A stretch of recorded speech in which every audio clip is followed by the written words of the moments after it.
Kamu pernah nggak sih ngerasa capek banget, padahal secara fisik kamu nggak ngelakuin apa-apa? Kamu cuma duduk rebahan atau mungkin lagi sendirian di kamar, tapi kepala kamu rasanya penuh banget. Kayak ada suara yang nggak berhenti ngomong. Satu pikiran selesai, muncul lagi pikiran lain. Kadang tentang masa lalu yang udah lewat, hal-hal yang seharusnya udah selesai tapi masih kamu ulang terus di kepala. Kadang juga tentang masa depan, tentang sesuatu yang bahkan belum terjadi, tapi kamu udah ngerasain takutnya dari sekarang. Dan yang bikin lebih berat, semua itu terjadi dalam diam. Nggak ada yang tahu. Orang lain lihat kamu biasa aja. Mungkin bahkan mereka mikir kamu santai, tenang, atau nggak punya masalah. Padahal di dalam diri kamu, lagi rame banget, lagi penuh, lagi kacau. Kamu mulai mikirin hal-hal kecil yang sebenarnya nggak perlu dibesar-besarin. Kayak obrolan singkat sama seseorang, tapi setelah itu kamu muter lagi di kepala. Tadi gue aneh nggak ya? Gue salah ngomong nggak ya? Dia jadi ilfeel nggak ya sama gue? Dan semakin kamu pikirin, semakin kamu nemuin kemungkinan-kemungkinan buruk yang sebenarnya belum tentu nyata. Tapi anehnya, semakin kamu mikir, semakin terasa nyata juga. Seolah-olah semua itu benar-benar terjadi. Kamu mulai ngerasa nggak nyaman sama diri sendiri. Mulai ngerasa kurang. Mulai ngerasa kayak ada yang salah sama kamu. Padahal belum tentu ada masalah sama sekali. Dan ini nggak berhenti di situ.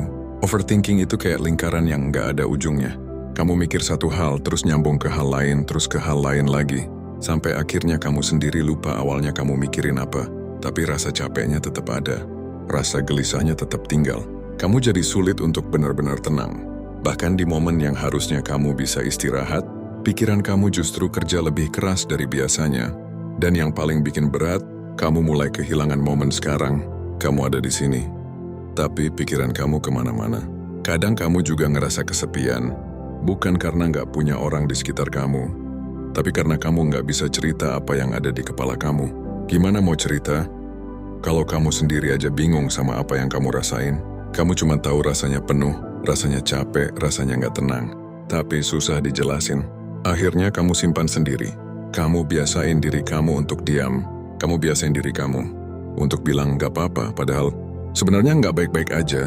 Dan lama-lama itu jadi kebiasaan. Yang bikin overthinking itu berbahaya bukan cuma karena bikin kamu capek, tapi karena dia pelan-pelan mulai mengubah cara kamu melihat diri sendiri. Kamu jadi lebih sering meragukan diri kamu. Kamu jadi lebih takut untuk bertindak. Kamu jadi lebih sensitif sama penilaian orang lain, bahkan penilaian yang belum tentu ada. Kamu mulai membatasi diri kamu sendiri. Kamu mulai menahan diri dari hal-hal yang sebenarnya ingin kamu lakukan, hanya karena kamu terlalu banyak berpikir. Dan tanpa kamu sadari, hidup kamu jadi lebih sempit. Bukan karena kesempatan nggak ada, tapi karena kamu terlalu takut untuk mengambilnya. Kamu terlalu sibuk memikirkan kemungkinan gagal, sampai lupa bahwa ada kemungkinan berhasil. Kamu terlalu fokus sama apa yang bisa salah, sampai nggak pernah benar-benar mencoba.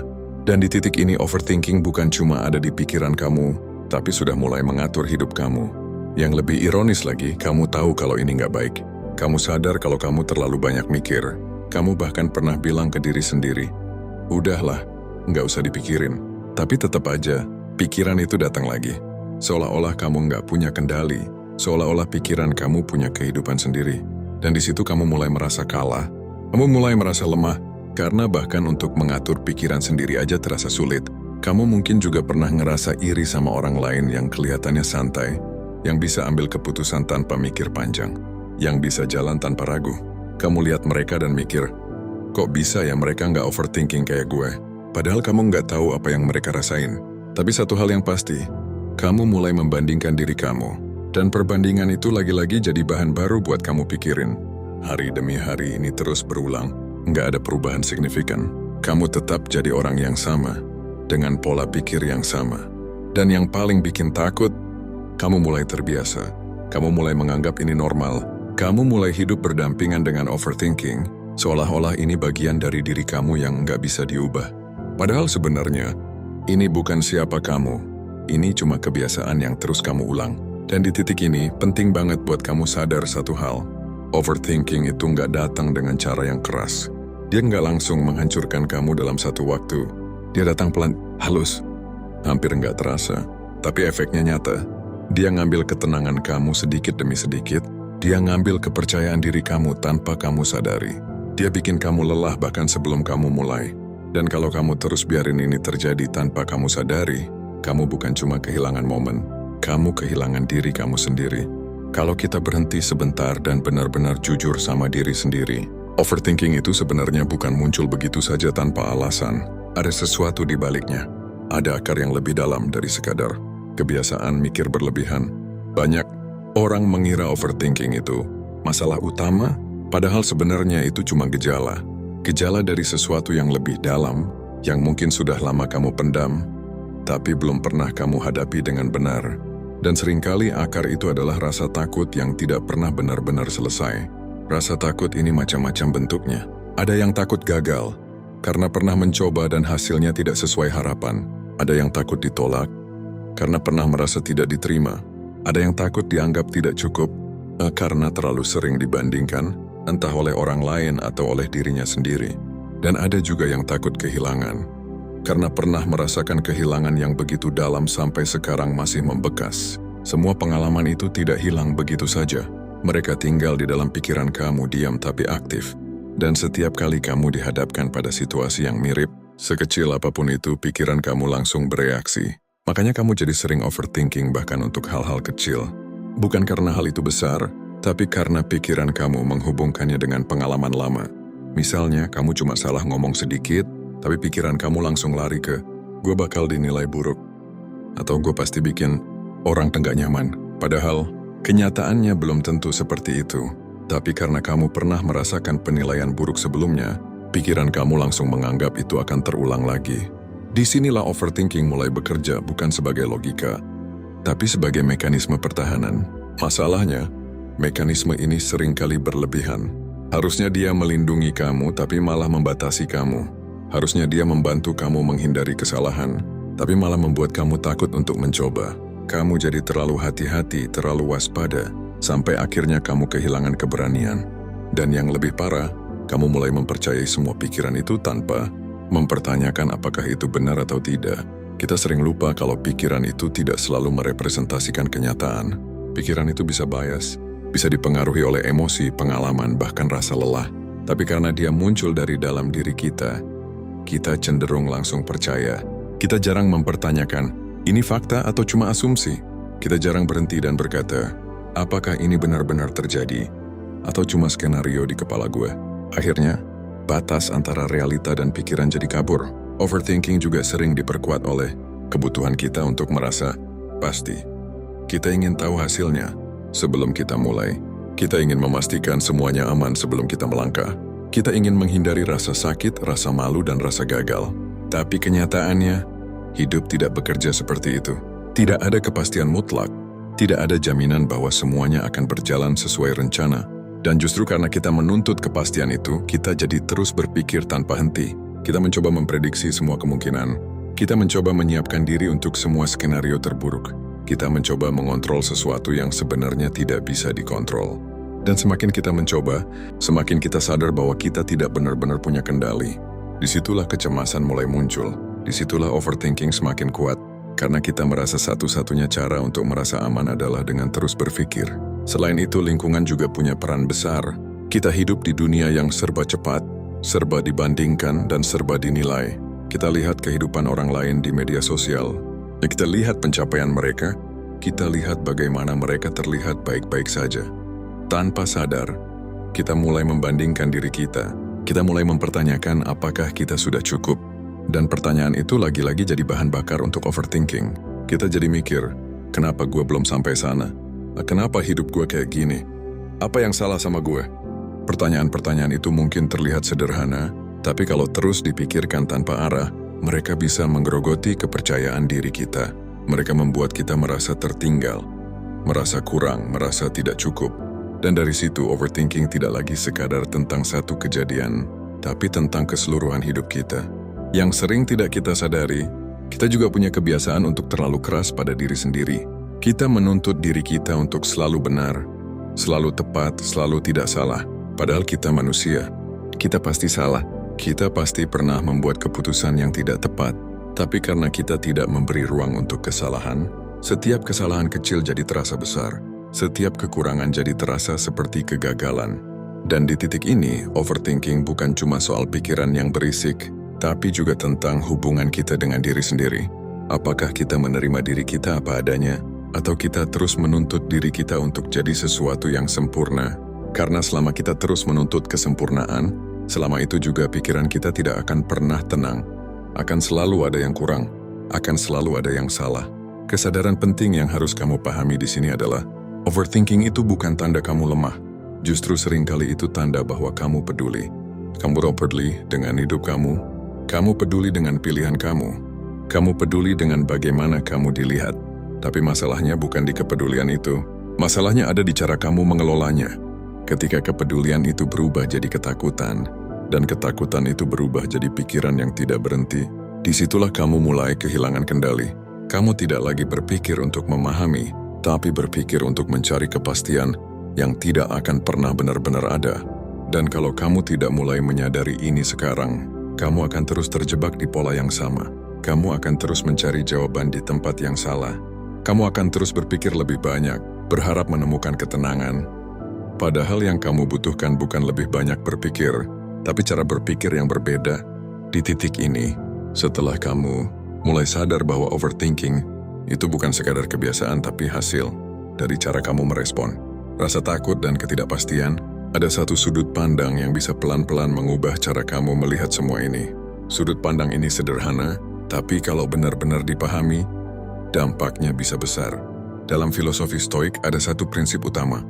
Hidup ini terbagi menjadi dua hal, yang bisa kita kendalikan, dan yang tidak bisa kita kendalikan. Kedengarannya simpel, bahkan mungkin terlalu sederhana. Tapi kalau kamu benar-benar jujur melihat hidup kamu, sebagian besar hal yang selama ini kamu pikirkan terus-menerus justru masuk ke kategori yang tidak bisa kamu kendalikan. Kamu tidak bisa mengontrol apa yang orang lain pikirkan tentang kamu. Kamu tidak bisa memastikan semua orang akan menyukai kamu. Kamu tidak bisa mengubah masa lalu, seberapa keras pun kamu memikirkannya. Dan kamu juga tidak bisa menjamin masa depan akan berjalan sesuai rencana kamu. Tapi anehnya, justru hal-hal itulah yang paling sering memenuhi pikiran kamu setiap hari. Kamu memikirkan reaksi orang lain, kamu mengulang kejadian yang sudah selesai, kamu mencoba memprediksi hal yang belum terjadi, dan semakin kamu mencoba mengontrol itu semua, semakin kamu merasa lelah. Disinilah akar dari banyak overthinking sebenarnya berada. Bukan karena kamu terlalu banyak berpikir secara umum, tapi karena kamu terlalu banyak berpikir tentang hal yang memang tidak bisa kamu kendalikan. Kamu mencoba menyelesaikan sesuatu yang memang tidak punya solusi di level pikiran. Akhirnya kamu terjebak di dalam lingkaran yang sama, memikirkan hal yang sama, tanpa pernah benar-benar menemukan jawaban yang kamu cari. Stoik tidak menyuruh kamu untuk berhenti peduli. Bukan itu maksudnya. Tapi Stoik mengajarkan kamu untuk mengarahkan energi kamu ke tempat yang benar. Alih-alih terus memikirkan apa yang orang lain pikirkan tentang kamu, kamu bisa fokus ke bagaimana kamu bersikap. Alih-alih terus menyesali masa lalu, kamu bisa fokus ke apa yang bisa kamu lakukan sekarang. Alih-alih takut tentang masa depan, kamu bisa fokus ke langkah kecil yang bisa kamu ambil hari ini. Ini bukan berarti semua masalah langsung hilang. Bukan berarti kamu tiba-tiba jadi tenang sepenuhnya. Tapi ada perubahan yang terjadi secara perlahan. Kamu mulai merasa punya kendali lagi. Bukan atas dunia tapi atas diri kamu sendiri. Dan itu jauh lebih penting. Salah satu kesalahan terbesar yang sering kita lakukan adalah menganggap bahwa kita harus mengontrol hasil. Kita ingin semua berjalan sesuai harapan. Kita ingin usaha kita selalu berujung baik. Kita ingin keputusan kita selalu benar. Tapi kenyataannya hasil itu tidak sepenuhnya ada di tangan kita. Yang ada di tangan kita hanyalah usaha dan niat kita. Ketika kamu mulai menerima bahwa kamu tidak bisa mengontrol hasil, tapi kamu bisa mengontrol tindakan kamu, ada beban yang pelan-pelan lepas. Kamu tidak lagi terlalu takut gagal, karena kamu tahu yang terpenting adalah kamu sudah melakukan bagian kamu. Kamu tidak lagi terlalu cemas tentang penilaian orang, karena kamu tahu kamu sudah bertindak sesuai nilai kamu. Dan dari situ overthinking mulai kehilangan kekuatannya, karena sebagian besar overthinking itu datang dari keinginan untuk memastikan hasil yang belum tentu bisa dipastikan. Ketika kamu melepaskan kebutuhan itu, kamu juga melepaskan sebagian besar kecemasan yang datang bersamanya. Ada satu hal lagi yang penting untuk dipahami. Pikiran itu akan selalu muncul. Kamu tidak bisa sepenuhnya menghentikan pikiran negatif. Bahkan orang yang paling tenang sekalipun tetap punya pikiran yang datang dan pergi. Tapi yang membedakan adalah bagaimana mereka merespon pikiran itu. Orang yang terjebak overthinking biasanya langsung tenggelam dalam pikirannya. Mereka percaya, mereka mengikuti, mereka membesarkan pikiran itu. Sementara dari sudut pandang Stoik, pikiran itu hanya dianggap sebagai sesuatu yang lewat, bukan sesuatu yang harus dipercaya sepenuhnya. Bayangkan pikiran kamu seperti langit, dan pikiran-pikiran itu seperti awan. Mereka datang dan pergi. Tidak semua awan itu hujan, tidak semua pikiran itu benar. Tapi kalau setiap awan kamu anggap badai, kamu akan terus merasa cemas. Di sisi lain, kalau kamu bisa melihatnya sebagai sesuatu yang datang dan pergi, kamu tidak akan terlalu terpengaruh. Ini bukan hal yang mudah, butuh latihan, butuh kesadaran, butuh waktu. Tapi ini mungkin, dan ini jauh lebih sehat daripada terus mencoba menghilangkan pikiran yang justru sering berujung membuatnya semakin kuat. Selain itu, Stoik juga mengajarkan tentang penerimaan. Bukan menyerah, tapi menerima realita apa adanya. Banyak overthinking muncul karena kita menolak kenyataan. Kita berharap sesuatu berbeda dari apa yang terjadi. Kita berharap orang lain bertindak sesuai keinginan kita. Kita berharap hidup berjalan sesuai rencana kita. Tapi ketika kenyataan tidak sesuai harapan, kita mulai berpikir, mempertanyakan, dan mencoba mencari alasan yang sebenarnya tidak akan mengubah apa-apa. Disinilah penerimaan menjadi penting. Bukan berarti kamu setuju dengan semua hal yang terjadi, tapi kamu mengakui bahwa itu sudah terjadi. Dan dari penerimaan itu kamu bisa bergerak. Kamu tidak lagi terjebak di kenapa ini terjadi, tapi mulai beralih ke apa yang bisa gue lakukan sekarang. Itu perubahan kecil, tapi dampaknya besar. Perlahan kamu mulai menyadari bahwa ketenangan bukan datang dari semua hal berjalan sesuai keinginan kamu, tapi dari kemampuan kamu untuk tetap stabil. Bahkan ketika hal-hal tidak berjalan sesuai harapan. Dan di titik ini, overthinking tidak lagi mendominasi kamu seperti sebelumnya. Bukan karena hidup kamu jadi lebih mudah, tapi karena cara kamu melihat hidup sudah berubah. Setelah kamu mulai memahami bahwa tidak semua hal bisa kamu kendalikan, sekarang waktunya melihat satu hal yang sering diabaikan. Dampak nyata dari overthinking di kehidupan kamu sehari-hari. Karena jujur aja, masalah terbesar dari overthinking itu bukan cuma soal apa yang terjadi di dalam kepala kamu, tapi apa yang tidak terjadi di hidup kamu gara-gara itu. Banyak hal yang seharusnya bisa kamu jalani, tapi akhirnya tidak pernah terjadi. Banyak kesempatan yang sebenarnya ada di depan mata, tapi kamu lewatkan begitu saja. Bukan karena kamu tidak mampu, tapi karena kamu terlalu lama berpikir sampai akhirnya tidak bergerak. Kamu mungkin pernah ada di situasi di mana kamu sebenarnya ingin melakukan sesuatu. Entah itu mulai sesuatu yang baru, ngomong jujur sama seseorang, mengambil keputusan penting, atau bahkan sekadar mencoba hal kecil yang berbeda dari biasanya. Tapi sebelum kamu benar-benar melangkah, pikiran kamu sudah lebih dulu jalan kemana-mana. Kamu mulai mempertimbangkan semua kemungkinan. Kamu mulai membayangkan apa yang bisa salah. Kamu mulai meragukan diri kamu sendiri. Dan semakin lama kamu berpikir, semakin berat rasanya untuk mulai. Sampai akhirnya, kamu tidak jadi melakukan apa-apa. Dan di situ hidup kamu tidak maju. Bukan mundur tapi diam. Dan yang sering tidak disadari, diam terlalu lama itu sama saja seperti mundur. Karena waktu tetap berjalan, orang lain tetap bergerak, kesempatan tetap datang dan pergi. Tapi kamu masih di tempat yang sama. Dengan pikiran yang sama, dengan keraguan yang sama. Overthinking sering membuat kamu merasa seperti sedang berusaha. Kamu merasa produktif karena kamu berpikir banyak. Kamu merasa sedang mencari solusi. Tapi kalau jujur, seringkali itu bukan solusi. Itu penundaan. Itu cara halus untuk menghindari tindakan. Karena berpikir terasa lebih aman daripada bertindak. Berpikir tidak punya risiko nyata, tapi bertindak ada kemungkinan gagal, ditolak atau salah. Dan karena kamu ingin menghindari rasa itu, kamu memilih untuk tetap di kepala kamu. Masalahnya, hidup tidak berubah hanya dengan dipikirkan. Hidup berubah ketika kamu bergerak, ketika kamu mengambil langkah, sekecil apapun itu. Tapi overthinking membuat kamu merasa seolah-olah kamu harus punya semua jawaban dulu sebelum bergerak, seolah-olah kamu harus benar-benar siap. Padahal kenyataannya, kesiapan itu sering datang setelah kamu mulai, bukan sebelum kamu mulai. Banyak orang yang terlihat percaya diri hari ini, sebenarnya juga dulu penuh keraguan. Bedanya, mereka tetap melangkah meskipun ragu. Mereka tidak menunggu pikiran mereka tenang sepenuhnya. Mereka tidak menunggu semua ketakutan hilang. Mereka bergerak sambil membawa keraguan itu. Sementara kamu mungkin masih menunggu waktu yang tepat, menunggu momen di mana kamu merasa benar-benar siap. Dan sayangnya, momen itu hampir tidak pernah datang. Overthinking juga perlahan menggerus kepercayaan diri kamu. Setiap kali kamu ragu, setiap kali kamu tidak jadi bertindak, kamu mengirim pesan ke diri kamu sendiri bahwa kamu tidak mampu. Dan semakin sering itu terjadi, semakin kuat kepercayaan itu terbentuk. Kamu mulai melihat diri kamu sebagai orang yang tidak berani, tidak yakin, atau tidak cukup. Padahal sebenarnya, masalahnya bukan di kemampuan kamu, tapi di kebiasaan kamu menunda tindakan karena terlalu banyak berpikir. Selain itu, overthinking juga mempengaruhi hubungan kamu dengan orang lain. Kamu jadi terlalu sensitif terhadap hal-hal kecil. Kamu terlalu memikirkan kata-kata orang, ekspresi mereka, atau respon mereka. Kamu mencoba membaca sesuatu yang belum tentu ada. Dan seringkali, kamu menciptakan masalah di kepala kamu sendiri. Kamu merasa dijauhi, padahal belum tentu. Kamu merasa tidak dihargai, padahal belum tentu. Tapi karena kamu percaya dengan pikiran itu, sikap kamu berubah.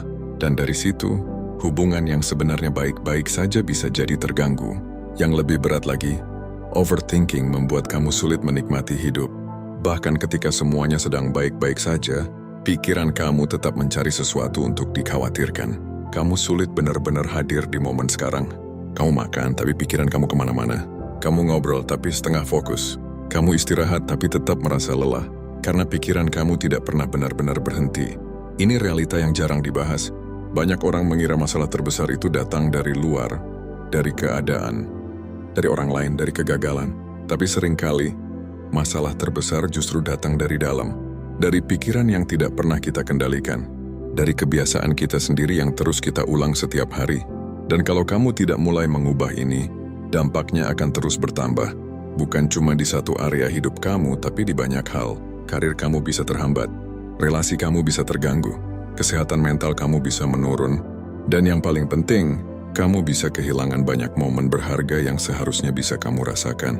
Bukan karena hidup kamu tidak punya potensi, tapi karena kamu tidak memberi diri kamu kesempatan untuk menjalaninya. Kamu terlalu sibuk memikirkan hidup, sampai lupa untuk benar-benar hidup. Dan di titik kamu mungkin mulai sadar bahwa masalahnya bukan seberapa banyak kamu berpikir, tapi seberapa lama kamu berhenti bertindak. Di titik ini, mungkin kamu mulai melihat semuanya dengan lebih jelas. Bukan cuma tentang apa itu overthinking, tapi bagaimana dia bekerja di dalam hidup kamu, bagaimana dia mempengaruhi cara kamu melihat diri sendiri, dan bagaimana tanpa kamu sadari dia sudah mengambil banyak hal dari kamu, ketenangan, keberanian, bahkan kesempatan. Dan sekarang pertanyaannya, bukan lagi kenapa ini terjadi, tapi apa yang bisa kamu lakukan setelah kamu sadar semua ini. Hal pertama yang perlu kamu pahami adalah ini. Kamu tidak harus menghilangkan overthinking sepenuhnya untuk bisa hidup lebih baik. Banyak orang terjebak karena mereka berpikir solusi dari overthinking adalah berhenti berpikir. Padahal itu hampir tidak mungkin. Pikiran akan selalu ada. Mereka akan tetap datang, tetap muncul, kadang tanpa kamu undang. Tapi yang bisa kamu ubah adalah bagaimana kamu merespon pikiran itu. Mulai dari hal sederhana. Ketika pikiran itu datang, ketika kamu mulai memikirkan sesuatu secara berlebihan, jangan langsung dilawan, jangan juga langsung dipercaya. Coba berhenti sebentar, tarik napas, dan tanyakan ke diri kamu, ini fakta atau cuma asumsi? Pertanyaan ini kelihatannya kecil, tapi dampaknya besar. Karena dia memaksa kamu untuk tidak langsung tenggelam dalam pikiran itu. Dia memberi jarak antara kamu dan apa yang kamu pikirkan. Lalu arahkan kembali fokus kamu ke hal yang nyata, ke apa yang bisa kamu lakukan sekarang. Bukan besok, bukan nanti, tapi sekarang. Mungkin itu hal kecil, mungkin cuma menyelesaikan satu tugas, mengirim satu pesan, atau mengambil satu keputusan yang sudah lama kamu tunda. Tidak harus besar, justru langkah kecil itulah yang penting. Karena setiap kali kamu bertindak, kamu sedang membuktikan ke diri kamu bahwa kamu punya kendali. Dan dari situ perlahan kepercayaan diri kamu akan kembali. Bukan karena kamu tidak takut lagi, tapi karena kamu tetap bergerak meskipun ada rasa takut. Itu perbedaan yang penting. Orang yang bebas dari overthinking bukan orang yang tidak punya pikiran negatif, tapi orang yang tidak membiarkan pikiran itu menghentikan langkahnya. Selain itu, kamu juga perlu belajar menerima satu hal yang mungkin terasa tidak nyaman. Hidup tidak akan pernah sepenuhnya pasti. Akan selalu ada risiko, akan selalu ada kemungkinan salah, akan selalu ada hal-hal yang tidak berjalan sesuai rencana. Dan itu bukan sesuatu yang harus kamu hindari sepenuhnya. tapi sesuatu yang harus kamu terima sebagai bagian dari hidup. Selama kamu terus menunggu kepastian, kamu akan terus diam. Selama kamu terus mencari jaminan bahwa semuanya akan baik-baik saja, kamu tidak akan pernah benar-benar mulai. Tapi ketika kamu menerima bahwa ketidakpastian itu normal, kamu akan lebih berani mengambil langkah, bukan karena kamu yakin semuanya akan berhasil, tapi karena kamu siap menghadapi apapun hasilnya. Ini bukan tentang menjadi berani tanpa rasa takut. Ini tentang menjadi cukup kuat untuk tetap berjalan meskipun takut. Dan kekuatan itu tidak datang dari berpikir lebih banyak, tapi dari bertindak lebih sering. Kamu juga perlu lebih lembut sama diri kamu sendiri. Tidak semua hal harus kamu kuasai. Tidak semua keputusan harus sempurna. Tidak semua kesalahan harus kamu sesali terus-menerus. Kamu manusia, kamu belajar, kamu berkembang, dan proses itu tidak pernah lurus. Kadang kamu akan jatuh lagi ke pola lama, kadang kamu akan overthinking lagi. Itu normal. Jangan langsung merasa gagal. Jangan langsung menyalahkan diri kamu. Cukup sadar dan kembali lagi. Kembali ke langkah kecil, kembali ke tindakan. Karena perubahan itu bukan tentang sekali berhasil, tapi tentang berkali-kali kembali. Dan mungkin ini yang paling penting untuk kamu ingat. Hidup kamu tidak ditentukan oleh seberapa banyak kamu berpikir, tapi oleh seberapa banyak kamu bertindak. Kamu bisa punya rencana terbaik di dunia, kamu bisa memikirkan semua kemungkinan dengan detail, tapi kalau tidak ada tindakan, semua itu tidak akan mengubah apapun. Sementara orang lain mungkin tidak punya rencana yang sempurna, tapi mereka bergerak, mereka mencoba, mereka gagal lalu mencoba lagi. Dan dari situ mereka belajar, mereka berkembang, mereka maju. Sekarang coba kamu tanya ke diri kamu sendiri dengan jujur, berapa lama lagi kamu mau hidup seperti ini? Berapa lama lagi kamu mau terus ada di kepala kamu sendiri? Sementara hidup di luar sana terus berjalan, berapa banyak lagi kesempatan yang harus kamu lewatkan sebelum kamu benar-benar memutuskan untuk berubah? Tidak perlu jawab ke orang lain, cukup jawab ke diri kamu sendiri. Dan kalau kamu merasa ini sudah cukup capek, cukup lelah, cukup terjebak, mungkin ini saatnya kamu melakukan sesuatu yang berbeda. Bukan sesuatu yang besar, tidak harus langsung mengubah hidup kamu sepenuhnya. Tapi cukup satu langkah kecil hari ini. Satu hal yang selama ini kamu tunda karena terlalu banyak berpikir. Lakukan itu sekarang. Karena pada akhirnya, ketenangan tidak datang ketika pikiran kamu berhenti, tapi ketika kamu berhenti membiarkan pikiran itu mengendalikan hidup kamu.